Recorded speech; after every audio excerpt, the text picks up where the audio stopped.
Hello दोस्तों, हमारे YouTube channel में आपका स्वागत है।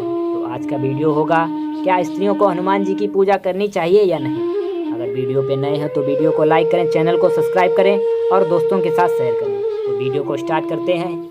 ये विषय सदा से लोगों के मध्य एक गंभीर समस्या बना हुआ है, या यूँ कहें बस व्यर्थ में गंभीर बनाकर रखा गया है कि स्त्री को हनुमान जी की पूजा नहीं करनी चाहिए, या उन्हें स्पर्श नहीं करना चाहिए, या उनकी साधना नहीं करनी चाहिए। आखिर ऐसा क्या दोष है कि स्त्री में कि समाज में कुछ ज्ञानी जन उन्हें हनुमान जी की पूजा के अधिकार से वंचित करना चाहते हैं। क्या उनका दोष केवल इतना है कि हनुमान जी ब्रह्मचारी हैं और स्त्रियों के स्पर्श से उनका ब्रह्मचर्य खंडित हो जाएगा। अगर मात्र स्पर्श करने से ब्रह्मचर्य खंडित होता है तो फिर सभी गुरुपद पर आसीन गुरुओं का भी ब्रह्मचर्य हर क्षण खंडित हो रहा है, क्योंकि उनकी ना जाने कितनी स्त्री शिष्या हैं जो उनके प्रतिदिन चरण स्पर्श करती हैं।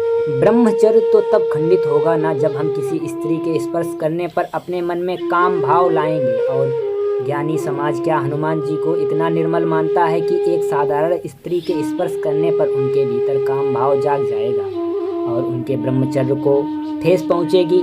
अरे उन्हें स्वर्ग की अप्सराएं यक्षिणियाँ आदि अपनी ओर आकर्षित नहीं कर पाई तो ये संसारिक स्त्रियाँ कैसे आकर्षित कर पाएंगी। जब भी श्री प्रभु के समक्ष कोई स्त्री आती है तो उन्हें वह माता कहकर संबोधित करते थे या बहन कहकर संबोधित कर देते थे।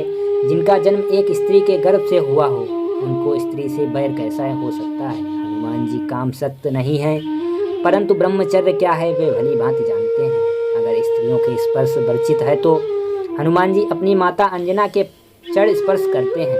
तब ये ना कहना कि वो उनकी माता हैं, ये बहुत पुरानी कहावतें हो चुकी हैं। अगर वो उनकी माता थी तो राक्षसनी होती थी, वो उनकी तो माता नहीं थी। फिर भी उन्होंने युद्ध में एक ही मुष्टि प्रहार से उनका अनेकों बार वध किया है, तो उनको वो स्पर्श करके ही मुष्टि प्रहार करते थे। ऐसा कोई प्रश्न नहीं जिसका उत्तर हमारे समाज के पास नहीं है। हर स्त्री हनुमान जी की पूजा कर सकती है, साधना कर सकती है, उनकी परिक्रमा कर सकती है। आपके स्पर्श से उन्हें कोई अंतर पड़ने वाला नहीं है। हाँ, आपका मन दूषित हो तो अलग बात है, अन्यथा किसी स्त्री का इतना सामर्थ्य नहीं कि स्पर्श मात्र से प्रभु के मन में कोई विचलन कर दे।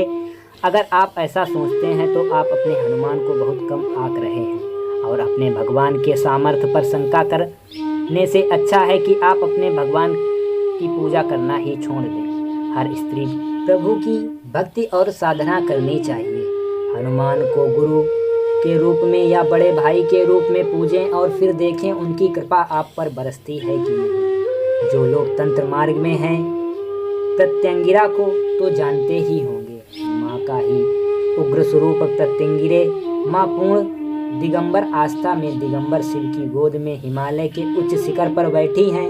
किसी बात को लेकर माँ क्रोधित हो जाती हैं और पुनः शांत होने पर शिव से कहती हैं कि हे शंभु, मेरे उस उग्र स्वरूप के बारे में कुछ कहें जो कुछ क्षण पहले मैंने धारण किया था। शिव ने कहा, आज से तुम प्रत्यंगिरा कहलाओगी, विश्व में तुम्हारा विशेष स्थान होगा। शिव ने दिगंबर देह से दिगंबर आस्था में प्रकट होती हैं। प्रत्यंगिरा अंग पर एक धागा भी नहीं होता है, इसलिए प्रत्यंगिरा हैं कृत्या तक को भस्म कर देने वाली हैं। एक ओंकार मात्र से ब्रह्मांड को फोड़ देने वाली प्रत्यंगिरा और हर देवताओं के अंग में विराजमान है। प्रत्यंगिरा जो क्रोध में आ जाती हैं तो अच्छे अच्छे को नग्न करके रख देती हैं। प्रत्यंगिरा इसी प्रत्यंगिरा का प्राकट्य हुए हैं हनुमान जी की देह से। जब हनुमान जी की तप्ती देह से मकर ध्वज ने जन्म लिया तो श्री प्रभु इस बात को स्वीकार नहीं कर पाए, क्रोध में भर गए और उनके इसी क्रोध से तपते देह से उत्पन्न हुई हनुमंत प्रत्यंगिरा नग्न है, अतः वो लोगों के विचारों में दौड़ती हैं। मनुष्य स्वयं के सामने ही नग्न हो जाता है, ऐसे उसकी सत्यता को खोल कर रख देती हैं प्रत्यंगिरा। इसी देवी ने हनुमान जी के मन को शांत कर रखा है और उसी दिन से प्रत्यंगिरा का एक नाम और पड़ गया है, हनुमंत प्रत्यंगिरा। जो हनुमंत प्रत्यंगिरा की पूजा कर लेता है उसके शत्रु काल मुख में समा जाते हैं।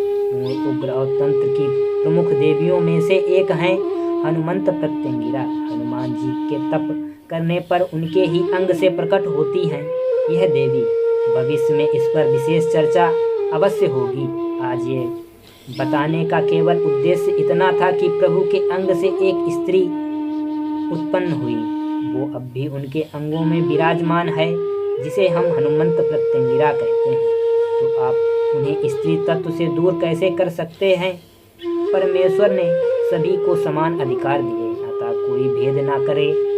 अपने दर्शन शास्त्र के आधार पर सत्यता को हम नकार नहीं सकते, अतः स्त्रियों को भी समान अधिकार प्राप्त होने चाहिए। ये स्त्रियां समाज की शक्ति हैं, इनमें बड़ा धैर्य है और साहस भी होता है। एक गुरु के 2 शिष्य थे, एक पुरुष तथा एक स्त्री। दोनों भगवान की साधना करते थे।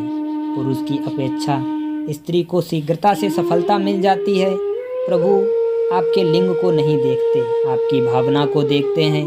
पुरुष के भटकने के अवसर अधिक होते हैं, परंतु स्त्री मन में दृढ़ संकल्प ले तो वह बहुत ही जल्दी पूर्ण कर लेती है, प्रभु की कृपा की पात्र बनती है। स्त्री का मन बहुत ही निर्मल होता है, वो बहुत ही लगन से किसी भी भगवान की पूजा करती है और फल को बहुत जल्दी प्राप्त कर लेती है। इस वीडियो में किसी की भावना को कष्ट पहुंचाने का मेरा उद्देश्य नहीं था, तो वीडियो को समाप्त करते हैं। अगर वीडियो अच्छा लगे तो वीडियो को लाइक करें, सब्सक्राइब करें और दोस्तों के साथ शेयर करें। थैंक यू, धन्यवाद।